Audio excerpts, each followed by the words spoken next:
Hi, my name is Deacon Jay-Ar San Juan, and I am a deacon as well as an oblate of the Virgin Mary.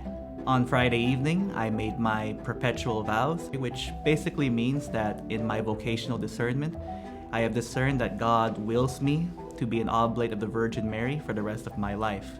And on Saturday morning, I was ordained to the diaconate, to the transitional diaconate. Since this man, your son, and brother and friend, Jay-Ar, is soon to be advanced to the order of deacons, and of course, last night and today, offering himself as an oblation, his entire life to God. Really, it's kind of a misnomer because every priest is always going to be a deacon for the rest of his life. Even though it's not priesthood, it's a beautiful gift in itself. And I am so grateful that God's given me this time, this blessed time, to enjoy this sacrament of holy orders. Because you know, when Jesus institutes something, when he creates something, in which he did for the diaconate, it's not something he does just for fun or just as a passing phase, but it's really something permanent. It's something beautiful that's meant to have a tremendous impact on a person's life, but also in the church.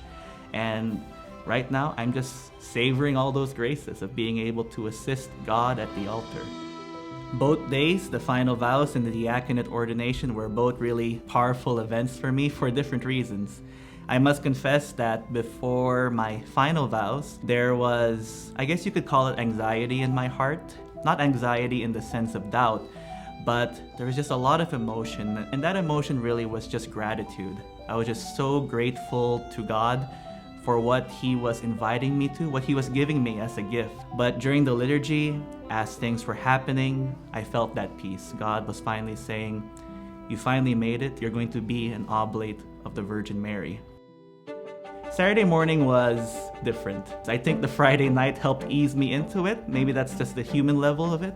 But also there was this sense of peace because I recognized this is what God is giving me. He's giving me these two beautiful gifts. The vocation to be an oblate of the Virgin Mary, but also the vocation to holy orders, to first be a deacon and, God willing, in the coming year to be a priest of Jesus Christ. Like all the liturgies in our church, the rite for the ordination to the diaconate is a very beautiful liturgy in itself. One part of the liturgy is during the Litany of the Saints, where, similar to when I made my final vows, I'll be lying prostrate on the ground. There's a lot of different meanings behind it, but for me what always stands out is the great sense of surrender, the great sense of entrustment that one gives to God, that I'm giving this all to you, God, and I'm asking all of heaven, but also the whole church, to pray for me that I'll be a good and holy deacon.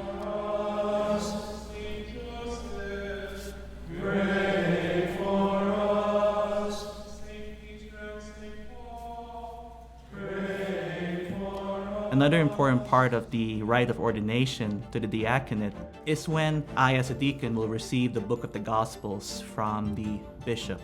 That part of the liturgy always stood out to me because at the end of the prayer, the bishop will say, Receive the gospel of Christ, whose herald you have become. Believe what you read. Teach what you believe, and practice what you teach. Believe, teach, and practice. And each of those words, they symbolize something I want to be as a Catholic, as a deacon. I want to believe what I read about the faith, and I want to teach that. I want to share that with others.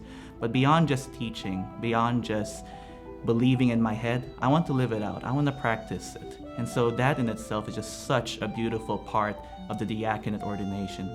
Probably the biggest highlight of the rite of ordination to the diaconate is the Liturgy of the Eucharist. I'm finally at the sanctuary assisting the bishop and the other priests in the Mass. It's such a privileged place. This is where he always wanted me to be. And it's the greatest thing that we can receive is the Holy Eucharist, and we want to stay close to that. And at my ordination, I felt at home. I felt that this is where God was calling me, and that this wasn't a foreign place, this wasn't a strange place, but this is where he always wanted me to be. So I finally felt that I was home. I was home where God wanted me to be.